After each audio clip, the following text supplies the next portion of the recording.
Let's start by just sitting comfortably and a couple of minutes of silent meditation.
Okay, so we're continuing to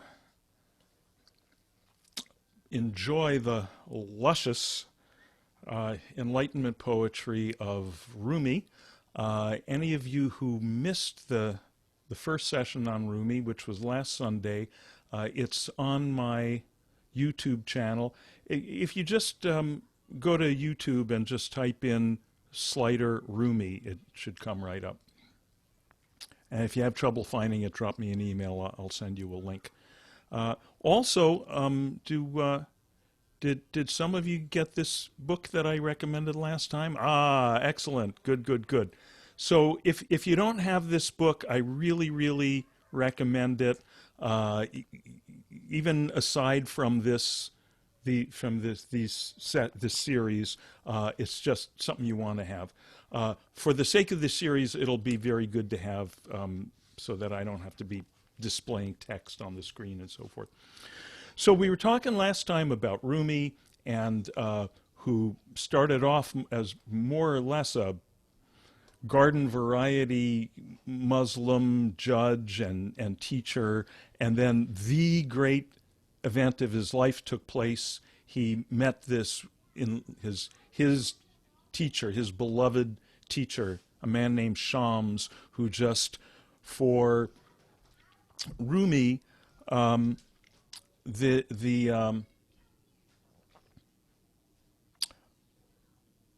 divine presence, just the presence of beingness, of the infinite, just oozed out of Shams in such a way that he got it. He could pick it up. Now, this is there's many instances of this in spiritual history, and what's interesting is that not everyone has the same experience, even looking at the same enlightened person. In our own time, many of you are familiar with the experience, the story of Ram Dass, Richard Alpert, PhD, who went to India in 1968, I think, the first time, 69, met his teacher Neem Karoli Baba, and just that was it. He just realized here is divine love, loving Alpert more than he could ever love himself, and that was it. And he said, other people saw him, all they saw was an old man wrapped in a blanket. So in any case, Rumi met Shams, and for 4 years just stayed as close to him as he could. And people were getting upset that our teacher, our judge, is sitting around basking in divine love, and they dragged Shams off one night and apparently lynched him. He was never seen again. And the story is that for a while, Rumi mourned, and then he had a realization, which he wrote in a poem. He said, "Why should I seek? I am the same as he. His essence speaks through me. I have been looking for myself." Okay? But this is what made Rumi a poet. The awakening that was inspired in him through the presence of Shams. And, there are rare cases where it happens like this. It's not a matter of sitting down and closing your eyes and meditating. It could be anything. There's Zen stories about a guy rowing a boat across a misty lake, and he hears a crow cawing, and just somehow for that person at that moment, that's the thing that triggers the waking up. And probably that guy in the Zen story had done, because these are Zen monks, he'd probably done a lot of meditation before that. So maybe that was the last push that he needed. In any case, so Rumi just spontaneously started speaking all this poetry, and he always had a scribe following him around, writing it down. Sometimes he couldn't keep it up. He couldn't keep up with it because it was pouring out of Rumi so quickly.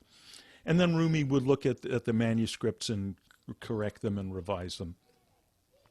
And sometimes he would go day and night for days. Once he spoke no poetry for a couple of years.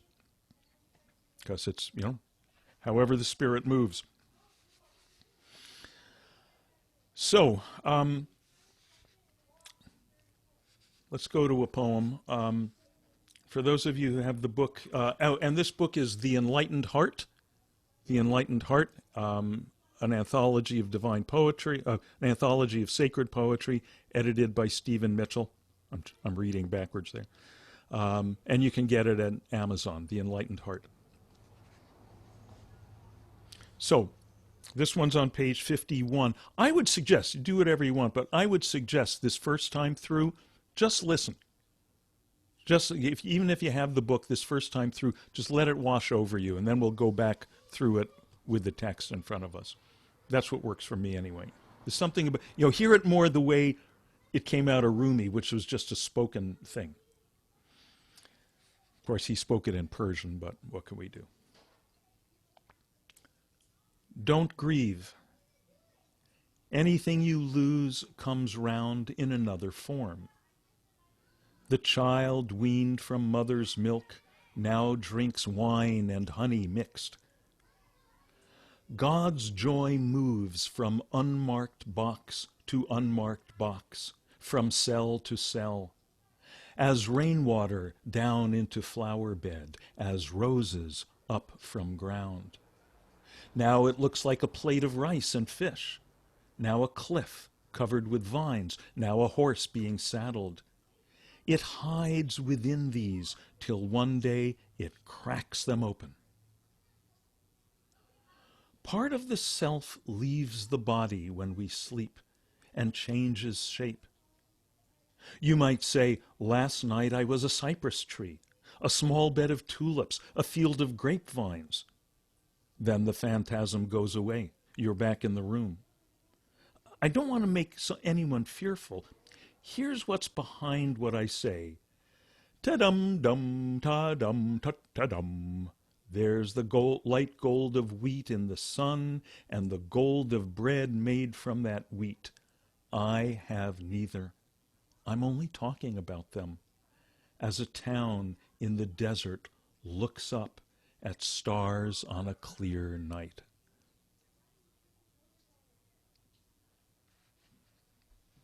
Okay? You feeling something there? Boy, that's good. Okay, let's take our shoes off and run through this. Don't grieve. Okay, bam. And I love the simplicity, the directness of the language here. Don't grieve. Right away, what's that telling us? Don't grieve. There's no reason for sorrow. That's a big statement. There's no reason for sorrow. How can there be no reason for sorrow in this life when there's so much loss, there's so much tragedy, there's so much, you know, I don't have to tell you. Look out the window, or not even that far. We look at our own bodies deteriorating. How can it be that it's appropriate to say, bam, don't grieve? Well, let's see. Anything you lose comes round in another form. Aha. Anything you lose comes round in another form. Right? It's all, you know, going back to the metaphor I use over and over because it's so handy. It's all different waves on the same one ocean. Different waves on the same one ocean. And we usually identify with, you know, we get attached to this wave, this object, this person, this situation. And of course, it's fine to love those and enjoy them. That's what life is for. But it's so easy to forget that by nature, every wave is impermanent.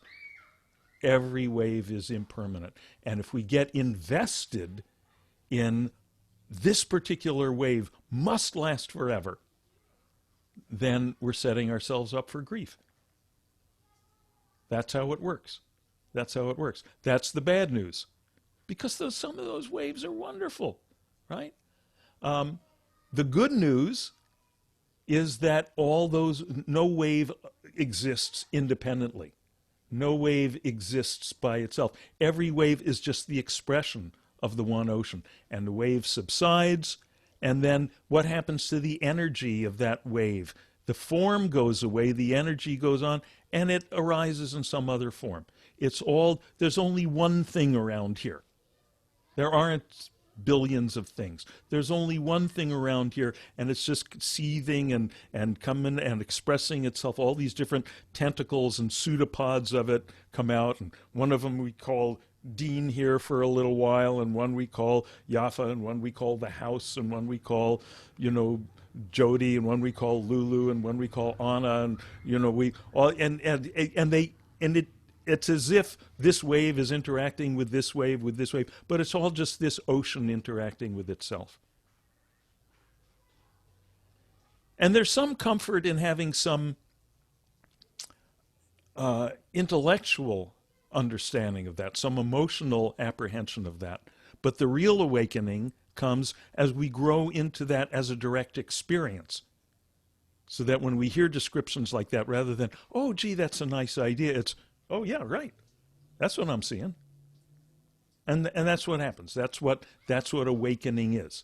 That's what happened to Rumi when he laid eyes on Shams. That's what happened to the Buddha when he sat under the fig tree for 49 days. That's, I suspect, that's what happened to Jesus when he was baptized by John, and it's described poetically as, the Holy Spirit descended upon him like a dove. What is a dove?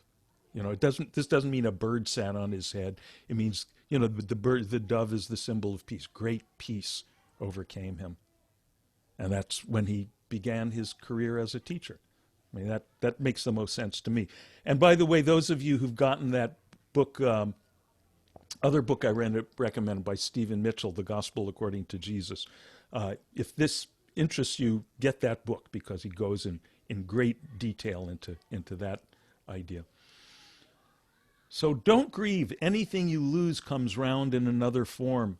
The child weaned from mother's milk now drinks wine and honey mixed.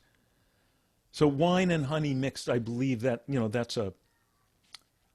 that's a beverage for adults. So we miss, we were just Zooming for Father's Day. We were Zooming a little while ago with our kids and grandkids on both coasts. And it was, and our 4-year-old, almost 5-year-old he was like running laps in front of the camera, and each time making a different funny face. And it was like, how many hilarious faces could little Fox come up with?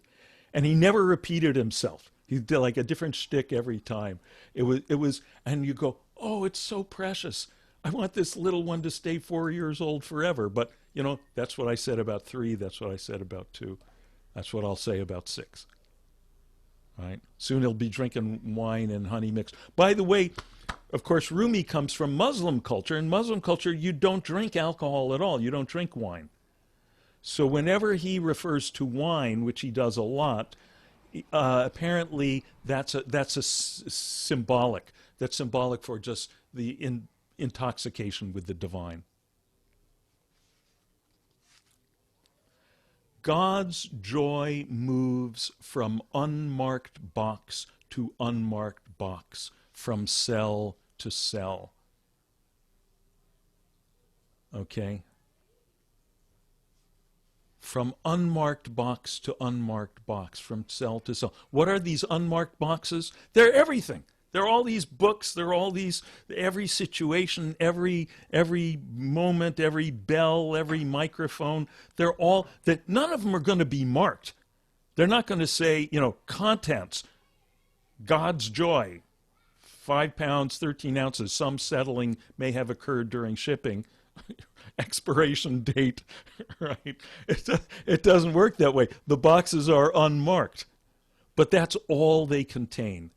Is God's joy, to using this theological, theistic kind of language. If this were a Buddhist poet, he wouldn't say God's joy. He would say Buddha nature or something else. Use another inadequate term. All the terms are inadequate, but the experience is completely adequate. Yes, Yafa, you want to unmute yourself? Yeah, I just thought it was kind of interesting to hear that line when we're all in little boxes. And it's just kind of like, and it just how interesting that right now hearing that particular, and even the word cell to cell, because like in animation, there are cells or like the separate images that all go together to form the flow of action. I don't know, what he's referring to a room, I think, a cell, but just, it just works perfectly thinking of our little boxes and all of our separate lives going on within our little game of Hollywood Squares, right? Or Brady Bunch, right? right. So, what exactly that word that's translated here into English as cells, what that was in Persian, and what, who knows? There's an old saying that poetry is that which is lost in translation. So who knows what we're missing here? But yeah, and our rooms are little boxes, our houses are little boxes. Some of you may remember great folk singer from the 60s, Malvina Reynolds, who had a very funny song about people growing up in the suburbs. Little boxes on the hillside, right? And they're all made out of ticky-tacky and they all look just the same, right? Judy, you remember that. Um, and so but it's fine. It's fine, even if you're living in the just a suburban house that looks like everyone else's, and living a suburban, and getting on the train, being a commuter, look indistinguishable from everyone else. That could seem very boring and awful, but the saving grace is it's all just full of God's joy if you tune into that. And this idea that you have to, in order to experience the divine and to experience infinite freedom, you have to break out of the boundaries of a conventional life. Good news is you don't have to do that. You don't have to do that. Last night, actually, Yafa and I watched a very good documentary on Netflix called Woodstock, 3 Days That Defined a Generation. Woodstock, 3 Days That Defined a Generation on Netflix. Really good documentary. And I wasn't at Woodstock. I was at the one before that, the Monterey Pop Festival. And it was this, this feeling, the freedom, and we're breaking out of the boundaries and all that. And there was this kind of spiritual yearning that was a part of the whole thing. And we had to go through that as individuals and as a culture, but, you go through that, and then the kind of sooner or later you realize it doesn't matter what the boundaries of the conventional life are. It's because doesn't matter which unmarked box it is. I mean, you want to get a box that's comfortable for you, that's suited to you, make a life that's suited to you. But the main thing is that it's the same content within it, within every box, is that God's joy. It's available everywhere. It's just a matter of tuning into it, one way or another, by hook or by crook. This word cell, some of you know, I do a lot of work with guys in prison, right? From one cell to another, there it is. I often tell them, you guys are much more free than most people out there. God's joy moves from unmarked box to unmarked box, from cell to cell, as rainwater down into flower bed, as roses up from ground. Isn't that beautiful, right? We're just seeing the whole process, all the cycles of nature. The rain is God, the flower bed is God, the roses it's all nothing but the divine energy, because that's all there is. It's every inch, every millimeter of the finite is nothing but the infinite. It has to be, because otherwise it means we're saying there's some place where the infinite isn't, then it ain't infinite. Now it looks like a plate of rice and fish. Now a cliff covered with vines. Now a horse being saddled. It hides within these till one day it cracks them open. That's great. It hides within these till one day it cracks them open. It's great, and of course, it's not true. It's God's not hiding. The divine, the infinite's not hiding. We just don't. It's like, hey, I'm over here. But it's as if it's hiding, because we don't see. See what's being. This is a true description. We put this in technical terms. This is not ontologically true. It's epistemologically true, right? In terms of the actual situation, no. But in terms, it's describing our experiencing of it. Through our meditation, our devotion, our being inspired by some awakened personage, as Rumi was inspired by Shams, whatever it is, something, it's really our ability to experience it that cracks open.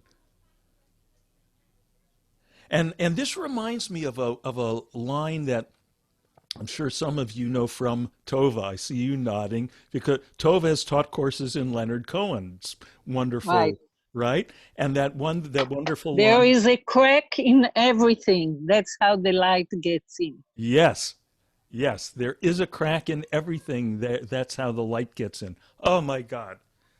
I was So, about to say to raise my hand, but you yeah, good. said it before. Good. Yeah.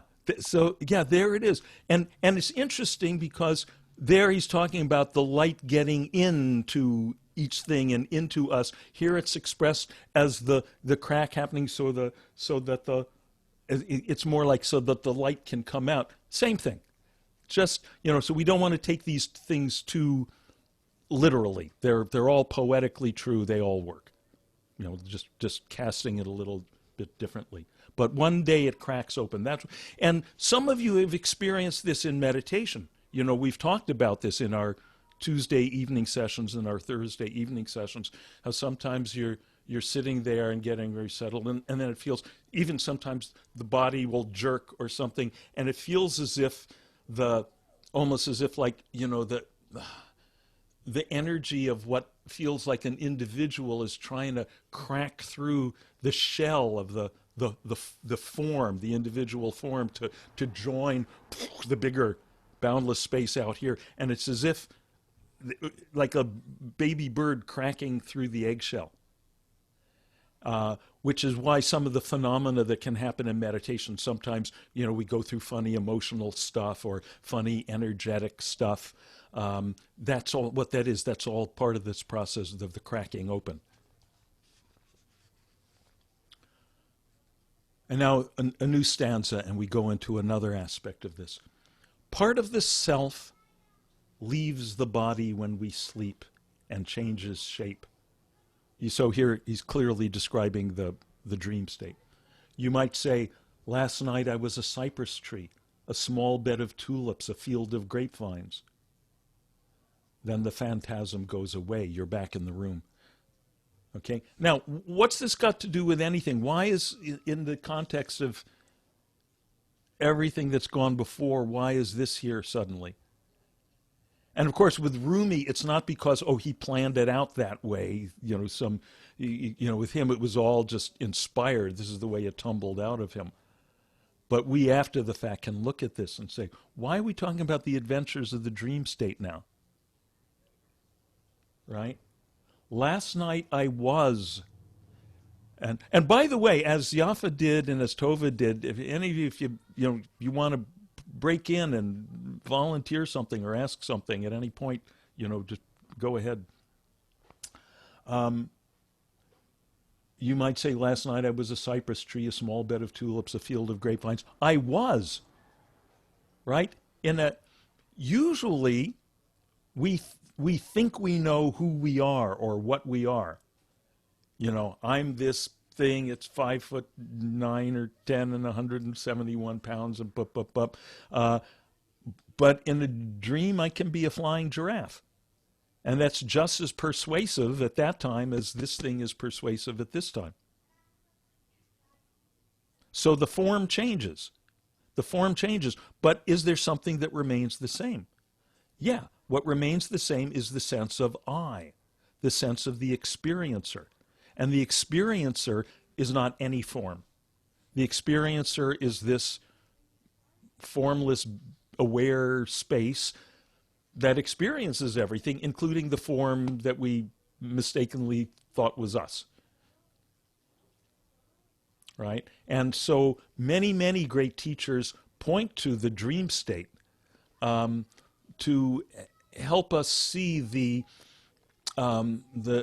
impermanent nature, the relative nature of these forms that we think we are. Okay? It's like, yeah, it's so convincing. The whole, not only what you thought you were, but the whole world and what was going on. The tiger was chasing me. I was so terrified. And then, boom, you wake up. It's like a phantasm. It's gone. And what all the great enlightened teachers say is, that's what this one's like. That's what this one's like. Yogi Vasishta, great Hindu sage, said there's two kinds of dreams, the short ones and the long one. The short ones and the long ones. They're all very convincing till you wake up. But what remains the same is the awareness that's aware of this dream, aware of that dream. And this awareness is that ocean. This awareness is Advaita, not two. It's not separate from the beingness, the God's love, which is everything. I have a question. Yes. Might we also look at that what leaves the body is consciousness, and our consciousness is part of universal consciousness of everything, and so it's the consciousness of the cypress tree or the tulips or the grapevines that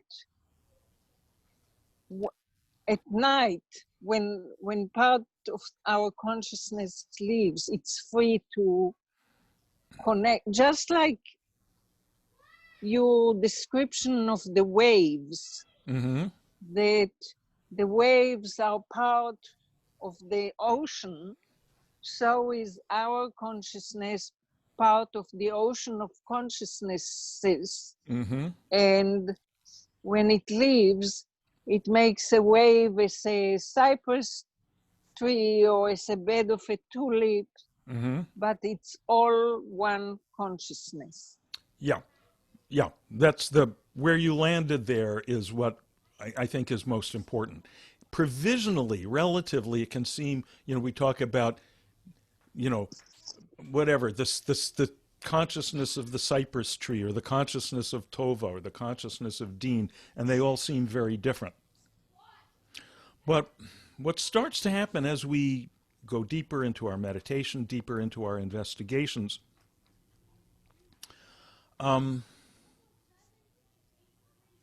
this sense of a proprietor of the consciousness. We say, my consciousness. See, when we say my consciousness, that implies there's a me that is the proprietor, the owner of that consciousness. This one over here, this is mine. And over there's a different consciousness with a different proprietor, that's Tova. Okay? Now, what is the difference? If we ask, what's the difference between Deen's consciousness and Tova's consciousness?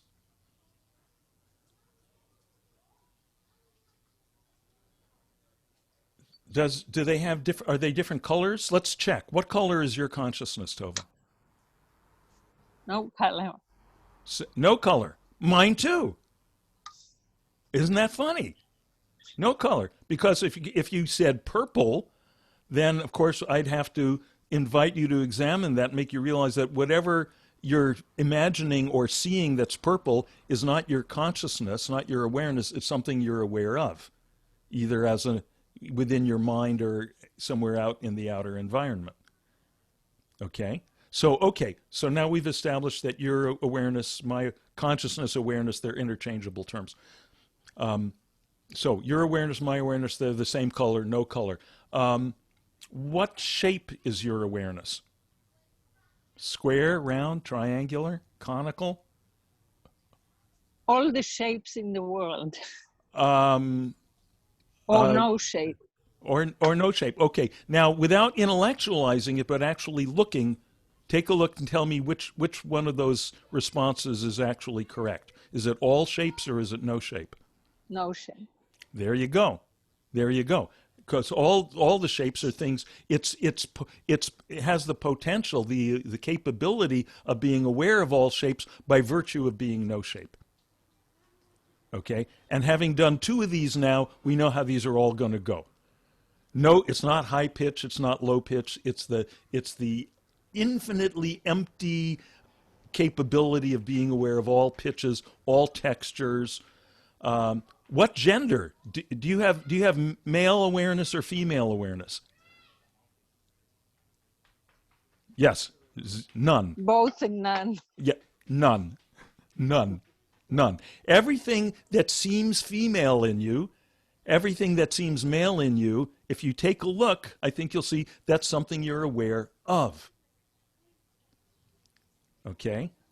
Okay. Are you interchanging awareness and consciousness? Yes, I am. The same? Yes, I am. I like the word awareness better because the poetics of it are better. I like the W in there. It's so kind of, ethereal, whereas consciousness is too much, too crunchy. Okay, that's just me. So to me, the word awareness, it's more open. Poetically, it's more like awareness itself, less texture. So and this thing that we're looking into now, and really everyone, this is a very, very strong recommendation. Keep going, pushing this particular exploration on your own. Keep looking for what is the nature of my awareness. And as we eliminate, and not just as an intellectual exercise, but really looking, really experiencing. Really, is there something I can experience that is any quality to this awareness? Or is it completely quality-less? Right? And then we come back to this question, Dean's awareness, Tova's awareness, Cynthia's awareness, Anna's awareness, and it starts to be a meaningless expression. There's only one awareness. Okay?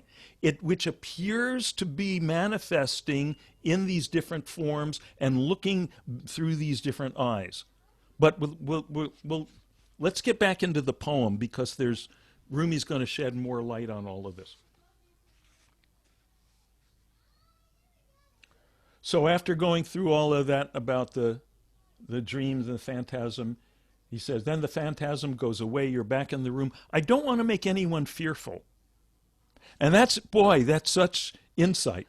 Because some of you, even as we're talking about, our conversation in the last 5 minutes, you may have found yourself feeling uneasy.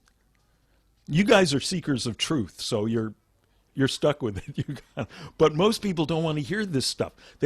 I know who I am. I know what I am. I'm this man. I put a hat on. I go to work. I'm male. I'm right. You start telling them that this thing you were so sure you were is not the case. People start getting uneasy because they're starting to feel the rug that they've relied on all their life, that rug being pulled out from under them. And they're afraid they'll go into free fall. And they're right. That's the good news. You're going to go, this purported identity gets pulled out from beneath you, you go into free fall. And notice the first half of that word is free. Free, that's freedom, that's liberation, moksha in Hindu terms. And the good news is there's an old saying, it's not the falling that gets you, it's the landing. Right? But the good news is there's nowhere to land, because the solidity that you thought was you is pulled away. Also, the solidity you thought was the ground is pulled away. Okay, well, as Rumi says, I don't want to make anyone fearful. Let's go on. Here's what's behind what I say. Ta-dum, dum, dum, dum, da-dum, da-dum. Just singing a happy tune. It's simple. It's not a bunch of complicated metaphysics. Simple. That too, Leonard Cohen says in one of his songs. And if you ask me for the answer, it is ta-da-da, exactly that. Really? That's great. Yes. That's great.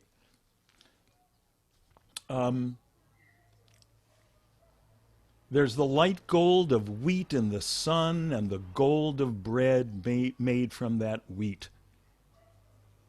Right? So here we seem to be again back to this notion of everything coming around, changing forms, right? I mean, if you're a stalk of wheat, and if you really identify, I know what I am, I'm this stalk of wheat, then when the mower comes around to mow you down, that's tragic, it's horrible. That's the end of your life, that's death, that's annihilation, right?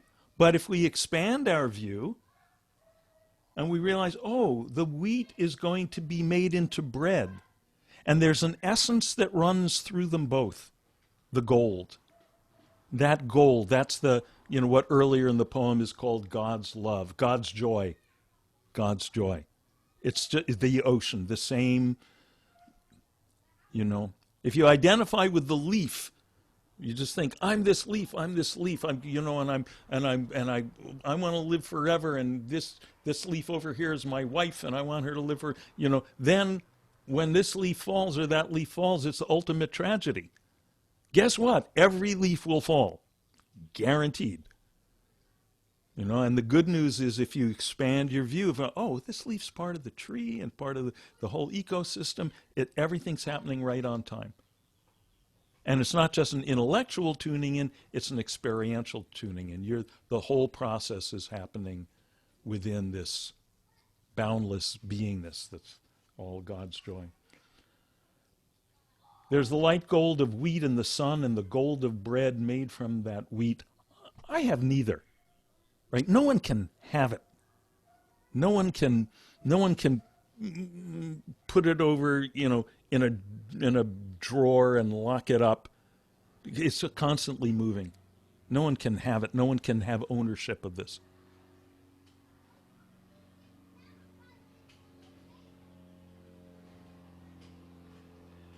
I have neither.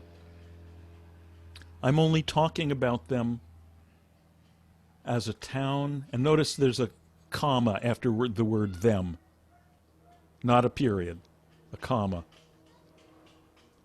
I have neither. I'm only talking about them as a town in the desert looks up at stars on a clear night. Oh, that's so great. That's so great. I don't even want to talk much about those last two lines because to me that's where he gives us the experience. Right? Wow. Can you feel that? Can you get some of the sense of that? As a town in the towns have streets, and of course I am going to talk about it. I can't help myself.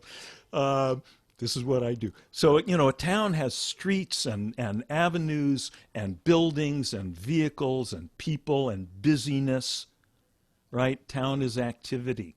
That's like our life with all the stuff. And we can get caught up in the town of this and what's going to happen, and this is where I have to go to work, and this is where I go to the well to get the water, and bup. But on a clear night, right, the clear night in the desert, the town looks up. Wow, there's the sky. Wow, it was there all along. We got so caught up in our busyness, in our townness, that we missed it. The townness of our life, the townness of our individuality, the townness of everything going on in the news. But at any moment you can look up and, oh, there's the sky. There's the stars.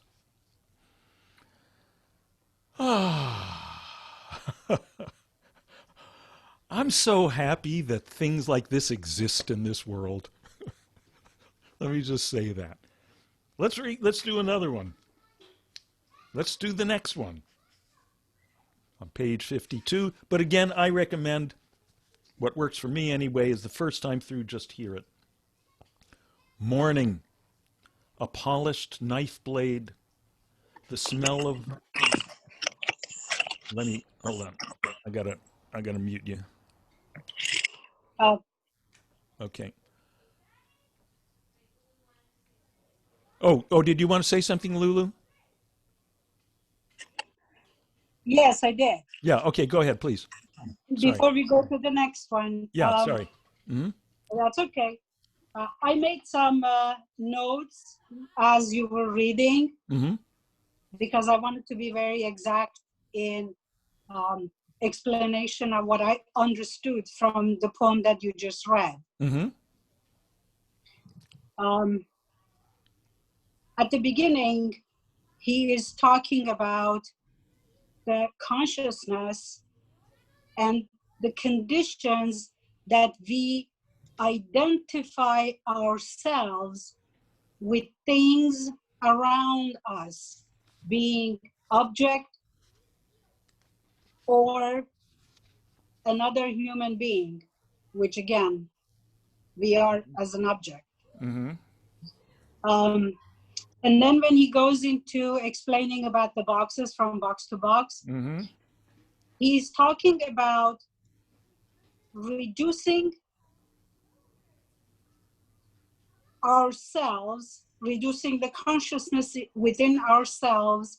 In this case, he's talking about God or creator or whatever you want to call it. I have no name for it. The consciousness is reducing itself to a small object in order to experience different things. Okay, you know what? Let me stop you there for now. Okay.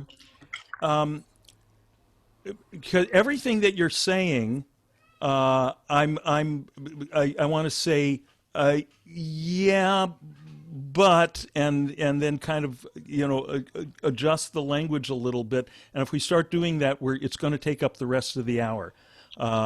And also, I don't think real systematically about this stuff. I'm just riffing. So what I would recommend is, I'm good. I'm recording this. I'll put it up on YouTube. And if you want to go through and kind of check, go through and listen again, because you'll hear different things the second time. Okay, and then we can talk further about it. But for now, I want to move on because okay, that's good. fine. Okay, so if you can mute yourself, let me read one more. Morning. Here we go. Morning. A polished knife blade. The smell of white camphor burning. The sky tears his blue Sufi robe deliberately in half. Daylight Rumi drags his dark opposite out of sight. A happy Turk comes in. A grieving Hindu leaves. The king of the Ethiopians goes. Caesar arrives. No one knows how what changes, changes. One half of the planet is grass, the other half grazing. A pearl goes up for auction. No one has enough, so the pearl buys itself. We stand beside Noah and David and Rabia and Jesus and Muhammad. Quietness again lifts and planes out, the blood in our heads gliding in the sky of the brain. Yum. Okay, so I have to do this one a little more efficiently because I want to get everyone out for their dinner.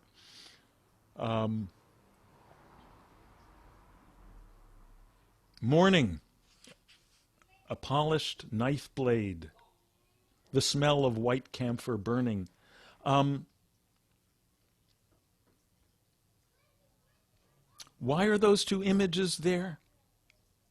I think they're there as they're metaphors. I don't think this is about a knife blade or white camphor, but the feeling. There's that feeling of renewal in the air when you're up early in the morning. So I've heard from people who get up early in the morning. The cleanness, the brilliance of the polished knife blade, the clear smell of camphor, or something like that feeling in the air. So this is about renewal, fresh, getting a fresh view, freshness, renewal, resurrection.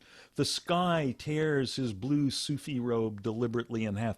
We talked about this word Sufi last time. The Sufis are the more mystical a branch of Islam, more engaged with this kind of direct experience of the divine. So again, that's metaphor. That's, you know, what is it like as the dark sky, the dark blue sky gives way to the light blue sky, like tearing a blue robe in half. Daylight Rumi drags his dark opposite out of sight. So once again, this business of leaving the dream reality, the dream identity, for the waking reality, the waking identity, neither of which is our ultimate identity, our ultimate reality. So they're just both things that come and go. And then we get more stuff that comes and goes. A happy Turk comes in, a grieving Hindu leaves. Is he making some comment that you know, that being a Turk is a better, happier situation than being a Hindu? I don't think so. I think it could just as well be the opposite. Happy people, sad people, Turks, Hindus, this is all the crossroads of the different cultures and nationalities where he happened to live. The king of the Ethiopians goes, Caesar arrives. Oh, guess what? We're not limited in time. This makes me think not of Leonard Cohen, but of Bob Dylan, you know, who's often in his lyrics bringing in, you know, here's Cinderella and Ezra Pound and T.S. Eliot and all these characters that we think of as so distant from us. They're all here. They're all here. We're all in this puppet show together. No one knows how what changes. So all of a sudden, boom, there's that statement. We know that it all changes. But how does that happen? You know, there's this paradox in mathematics, I think it is. I forget what it's called. But, you know, to go from where you are to get from here to here, first you have to go halfway. And before you can get to that halfway point, you have to go halfway to that. And before you get halfway, you know, I think it's Zeno's paradox. So you can never start. Nothing can, if you start looking at it too closely, how can anything move? How can anything change? And yet everything's moving, everything's changing. It's just, that's the way it is. No one knows how. This is just the way it is. You know how else it is? One half of the planet is grass, the other half grazing, right? As we saw in the previous poem, it's all God's joy. Sometimes God's joy comes up in the form of grass over here, comes up in the form of the cow that eats the grass over here, right? Sometimes you're the worm, sometimes being eaten by the fish, sometimes you're the fish being eaten by the person. It's all this one thing eating itself. A pearl goes up for auction. No one has enough. And this is right out of the New Testament, the wonderful story of the pearl of great price, the story of the man who found this pearl of great value, this pearl of great price. And when he found that, he was a buyer of precious things. And when he saw that, he ran home and he sold everything that he had to buy that. And of course, that's about us. We're all buyers of precious things. We're going through life looking for, where's the preciousness? Where's the good stuff? Where's the And then one day we encounter, you know, the thing that makes us go, ah. One day we encountered the thing that makes us go, ah. And that's nirvana. That's beingness. That's the kingdom of God within you. And once you experience that, you know, that just blows everything away. You're willing to give up everything for that if need be. But no one can buy it, right? No one has enough. So the pearl buys itself. Right? So he's taken this thing out of the New Testament and then just knocking it out of the park. The pearl buys itself. That the disciple or the yogi, the lover of God, the one that runs home to get the money, you are the pearl. Everything is the pearl. The whole process of finding this brilliant light of infinity, and looking for it and losing it, being on the track. All along, it was the pearl buying itself. We stand beside Noah and David and Rabia and Jesus and Muhammad. Okay. You know, all the prophets, all the great prophets, all the great knowers of infinite reality, all the great lovers of God from all the traditions, we tend to think of them as distant from us. They're 2,000 years ago or 5,000 years ago, but they're all right here with us. We are not any less than they are. You know, King David, the author of the Psalms, Noah, Jesus, Muhammad, those are all familiar to, probably Rabia is less familiar to most of us. Rabia is the great female mystic of the 8th century, a great Sufi mystic. She's known as the Rabia of Basra, the great female saint. And I want to read you one thing that she said, Rabia's prayer. To me, this is maybe the most brilliant prayer I've ever seen anywhere. Rabia's prayer was, "O Lord, if I worship you because of fear of hell, then burn me in hell. If I worship you because I desire paradise, then exclude me from paradise. But if I worship you for yourself alone, then deny me not your eternal beauty." You hear that? Oh my God. That's just devastating, isn't it? Isn't it? That's devotion. That's devotion. And it makes so much of what passes for religion, no matter what your religion is. Not only religion, just the way people conduct themselves. Because we realize that what so many people think of as religion, and as life for that matter, it's transactional. Transactional. Okay, God, I'll serve you, I'll believe you, I'll go to Mass, I'll burn the incense, I'll do whatever if you save me from hell and go to... That's making a deal. That's transactional. That's so impure, you know? That's so, and look up, if some of you are familiar with Pascal's wager. I got to do this in 30 seconds here. Pascal's wager is this famous thing in philosophy. Pascal, this French philosopher who figured out why you should believe in God.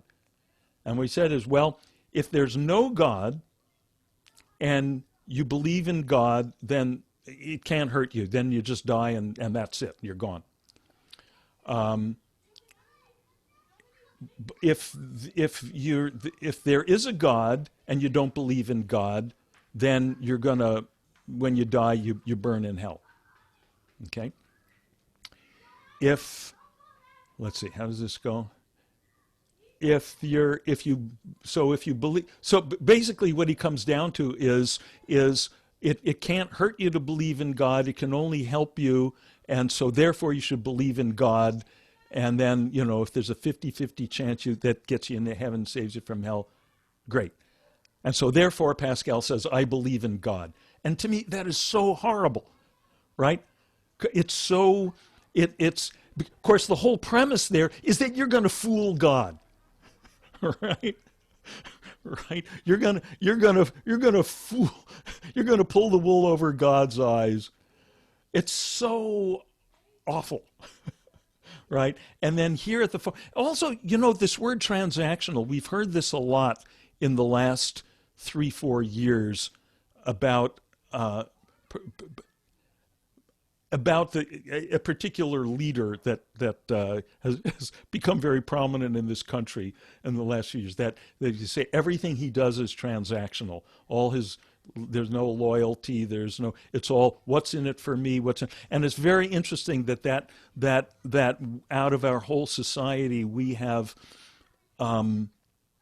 somehow collectively, against the odds, through the electoral college craziness, whatever, we have taken someone who's just like the personification of this transactional approach to life. and put him up in the most prominent place, like for us to look at that, for us to contemplate that, we could say and go, is this what we want to do? Is this what we want to be? You know? And here's Rabia, the opposite of it. I'm going to read that one more time. It's just the best. O Lord, if I worship you because of fear of hell, then burn me in hell. If I worship you because I desire paradise, then exclude me from paradise. But if I worship you for yourself alone, then deny me not your eternal beauty. And now take this and apply it not just to the relationship with God, but to the relationship with other people. You know, if you're in a relationship with a partner, right? How much of that how, you know, we've all experienced how that can be transactional. Okay, I'm going to be nice to this person because then she's going to, you know, do these nice things for me. What if we just go, no, I'm just going to throw all that into the fire and just be devoted to you, to be devoted to you. Even if you're just going to be mean to me, but I'm just going to be devoted to you, to be devoted to you. And then guess what happens? We see the other person's eternal beauty. Because we're able to see what's there instead of what we're looking for, what we're trying to get and what we're trying to avoid. That's the real victim of this transactional approach, is ourself. All right? You know, if we're just keep looking at everything as, you know, nickel and diming life, nickel and diming the other person, nickel and diming God, that's what we get, nickels and dimes.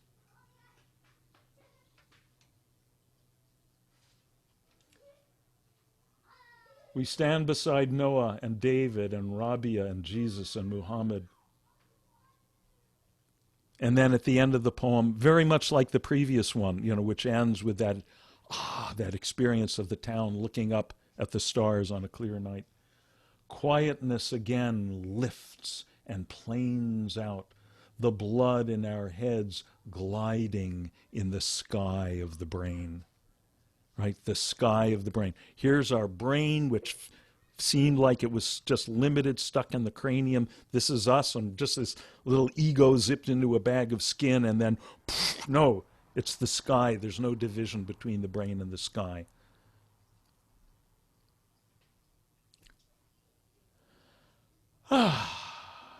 Okay? Good. Good. All right. Well, that's our hour. So let's do more of this next Sunday. Okay? That's great. It's so wonderful to see your faces and to be able to share this together.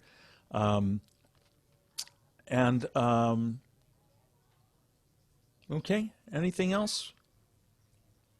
Any vital burning issues before we go? Yes, Yafa. What will be next week? Next week will be Rumi Part 3. I got to do at least one more week of Rumi, and then we'll move on to something else, someone else. We could be doing this for a long time. Okay, as long as there's interest, as long as it's fun. If it ain't fun, what's the point, right? So, Thank you. thank you. So, Thank you very much. may all beings swiftly realize the non-separation between their brains and the sky. And may all beings Amen. swiftly realize God's joy moving from unmarked box to unmarked box. That's all there is. We're so lucky. Thank you, everyone. Thank you. Thank you.